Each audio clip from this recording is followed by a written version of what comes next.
Hello everyone and welcome to some extremely exciting news. For those of you who still haven't heard, here are the news. Kasparov, yes, former world champion Garry Kasparov will face current world champion Magnus Carlsen in a chess 960 showdown after some 16 years after their their last matchup. So here's what's happening. Here's a nice article by Peter Dodgers for chess.com. As you can see, Carlsen and Kasparov will clash for the first time in 16 years. Two traditional tournaments organized by St. Louis Chess Club will be held online next month. So the Championships Showdown, it's the Chess 9LX. I still don't know why they're still calling it that. Doesn't sound all that impressive. It's basically Chess 960 or Fischer Random from September 11th to September 13th, and the St. Louis Rapid and Blitz from September 15th to 19th. The first tournament is a round robin this year, meaning that Garry Kasparov and Magnus Carlsen will meet in an official event for the first time since 2004. And here are the other participants of the Chess 960 Showdown. So Magnus Carlsen, Fabiano Caruana, Maxime Vachier-Lagrave, Wesley So, Timur Rajabov, Lenier Dominguez, Hikaru Nakamura, Alireza Firouzja, Peter Svidler, and Garry Kasparov. So it's going to be, I think this is going to be more exciting than a lot of stuff that we've had like in the previous few months or maybe in an entire year, because here the positions that will happen in these games will be completely crazy. So no opening theory, just good old tactics, and just going all out. So it's gonna be a great tournament. I can't wait to see how Garry will do against this field. There are some older players here, but also some very young ones like Alireza Firouzja. And here, even though we've covered all the games that Kasparov ever played against Magnus Carlsen, I will also put links to those three games in the description below. I decided to redo one of them. It's a game from their 2004 Rapid tournament in Reykjavik, and it's really an impressive game. So without further ado, let's check it out. And before we check out this game, I would just like to say that I've created a Telegram channel for those of you who are maybe having troubles receiving notifications from YouTube. So you can join our Telegram channel, and I will also post it there whenever I post a video. And also if I'm having like a small private tournament that I'm not gonna publish online, or if there are some really interesting chess news, I'm just gonna link you to the news so you can stay up to date. So if you want, the link will be in the description below. The first thing you will see, then you will see the link to the three games we've already covered between Magnus and Kasparov. But for those of you who are new to chess, or maybe new to the channel, this is one of their games from the 2004 matchup in the Rapid Reykjavik tournament. So Magnus has the white pieces here. It's a knockout event, and Magnus lost when Kasparov had the white pieces. So now Magnus needs to equalize to force tie breaks, and it's 25 minutes per player plus a 5-second increment per move. So Magnus with the white pieces opens with d4. We have d5, c4, and c6. The Slav defense is on the board. We have knight f3 and now knight to f6 by Kasparov, knight to c3 and e6 now. So closing the structure here. We have bishop to g5 and now knight b to d7. So this was all very standard stuff at the time, and still is. We have e3 and now queen to a5, the most popular move still up to this date in 2020. Knight b to d2. You're fighting for the e4 square, because now you've unpinned the knight from f6 can now move. You're playing knight to e4, and so Magnus in expectance of that goes knight to d2. So now this knight is no longer pinned. You can move it, and you will be able to capture here if knight e4, for example, is played. We have bishop to b4. Kasparov piles up on the c3 knight, threatening just to capture it. And here, queen to c2 defending. If you try some sort of a weird developing move, you have to be careful. For example, if you play something like bishop to d3, then d captures on c4 is a very natural mistake you can make, as it comes with a double attack, and you're going to lose one of your bishops. Or rather, you have to go into something like this. Bishop captures on f6, c captures on d3, and now you either capture, allow this, or you go back with the bishop. For example, bishop h4, now b6, And well, now just bishop a6 is coming, and this pawn will be a monster here. And I forgot to mention, I will link you the entire article by Peter Dodgers in the description below, so you can read a bit more about the upcoming event. So instead, after bishop b4, we have queen c2. This is all standard stuff. And here Kasparov castles. We have bishop to e2. Magnus also prepares the castle.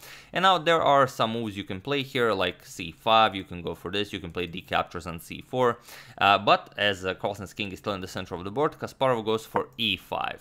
He wants to bust open the center, and also at some point he wants to get his light square bishop into the game. So we have castles by Magnus, and now e captures on d4. Advancing this pawn all the way to e4 does seem like it creates a very strong pawn chain, but it's actually white who's enjoying this tension, as white has pressure on the center, and at some point, once you develop all your pieces, if you kick away the bishop with a3, get the rook into the game, you can always undermine the center with f3, and then just you know, enjoy your own center.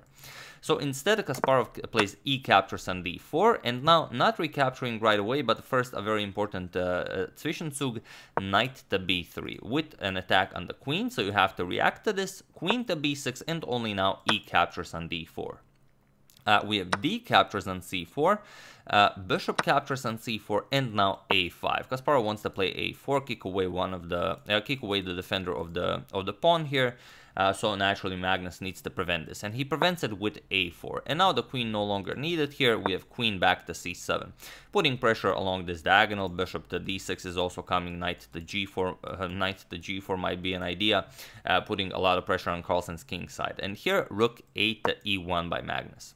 And now you could try a lot of things. For example, b6 was tried in this position. Queen to d6 was also attempted in this position, but the move Kasparov plays h6 was a new move back in 2004, and it still is today, and it is as of move 15 that this position has never been reached again. So Magnus needs to decide: do we go back, do we capture, do we go to h4? A lot of possibilities here. Magnus decides to keep the tension, as he wants to make it problematic for Kasparov to develop this knight somewhere, as he always wants to have this option, not that, of capturing on f6. So here, you could actually do it with knight b6, because the bishop on c4 is undefended, for example. But then comes the bishop d4, and you could simply remaneuver the knight here. Or you could capture here, but it's not really a problem. Knight to d5 would be better. If you go for something like first knight here, and now it's not a problem because the knight is guarded. That's what I wanted to say. So here we have bishop back to d6 by Kasparov, putting pressure on the h2 pawn. And now, while you could defend with bishop to g3, Magnus still wants to keep this tension happening here, so h3. Now, if you move, you can always just capture on f6. But this is exactly what Kasparov does. Knight to b6, as the bishop on c4 is still undefended. And now we have a trade here. Bishop captures on f6, knight captures on c4, and now knight to e4 by Magnus, opening up an attack on the knight here and putting pressure on the bishop on d6. So you could just defend it with bishop to e6, but Kasparov really wants to keep his bishop pair, so he finds bishop to h2 with check. We have king to h1 by Magnus, and now what do you do here? Well, here Kasparov finds knight to d6, and now it's a question. What do you do here? Your knight is being pressured now, but also there are some other possibilities. For example, the bishop is now undefended, so maybe you can capture that. So there are a lot of things you could play. You could play f4. You could just make a slow move. So feel free to pause the video here and try to find the best move while I give you a couple of seconds, as it's really just a wonderful position. So for those of you who were able to do it, congratulations on playing the most unwelcoming king captures on h. Whoa, what's that? Sorry about that. I did not know you could do that. King captures on h2. It looks really weird because you're just going in front of the queen and, you know, allowing yourself some very nasty discoveries. But the problem is, if you go for knight captures first and bishop captures, then Kasparov got what he wanted. He keeps the bishop pair. The light square bishop is still under attack, and after the bishop moves, you're going to play b6, get the bishop into the game this way, and black will just have a very, very pleasant game.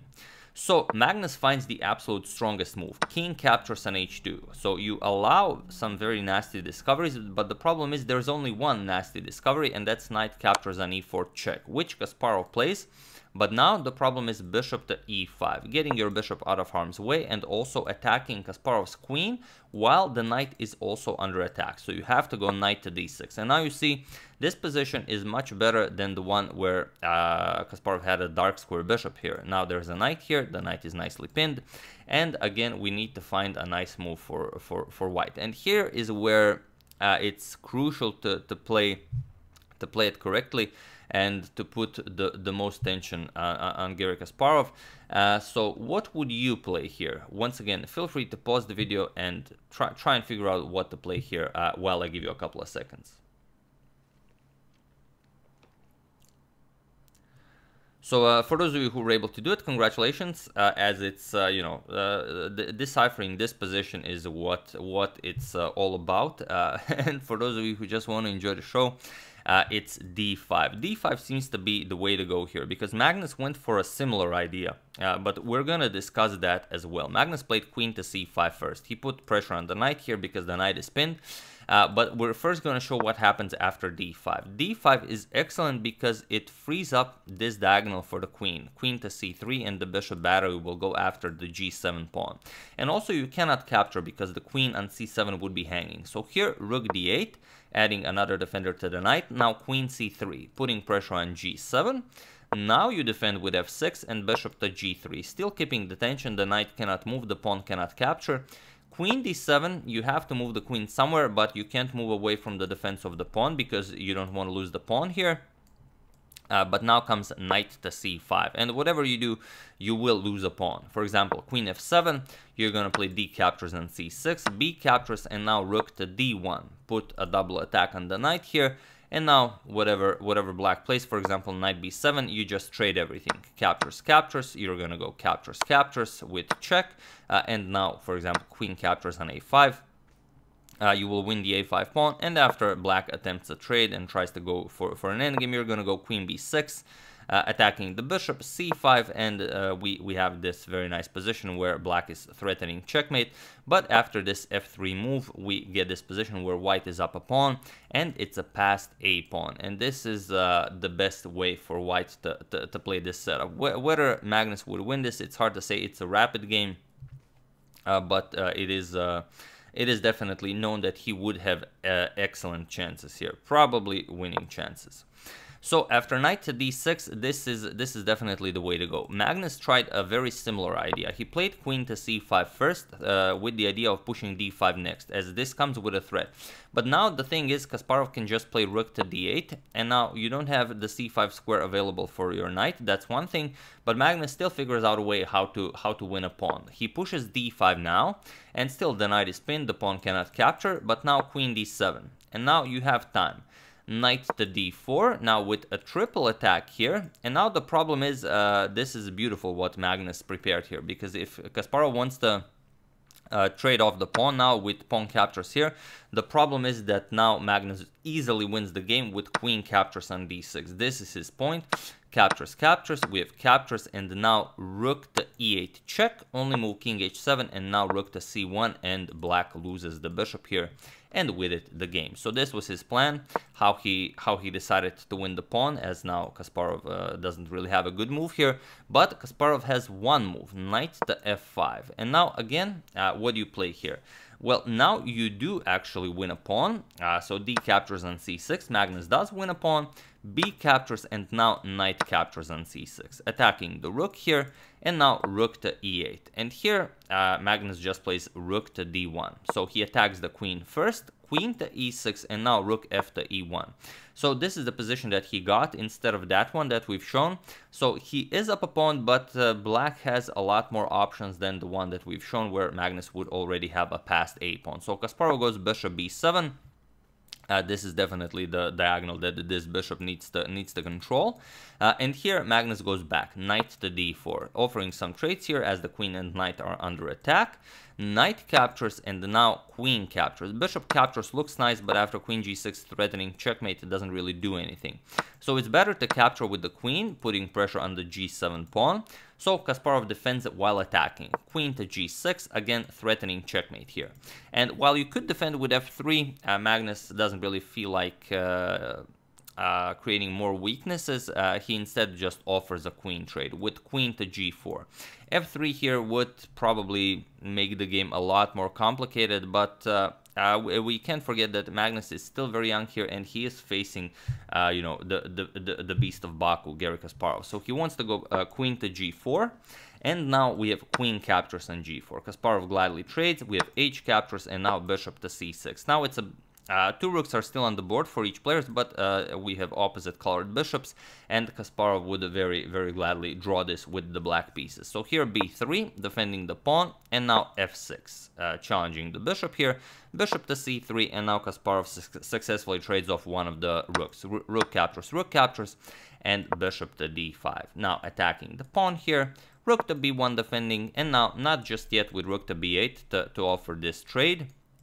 But first Kasparov brings his king into the game. King f7, we have king to g3, Magnus does the same, and now rook to b8. Now he wants to offer this trade, for example, captures and captures, and after all is said and done, you would still win this one, as it's on a light square. The dark square bishop is helpless here, so once the bishop moves, it's just 3 pawns each.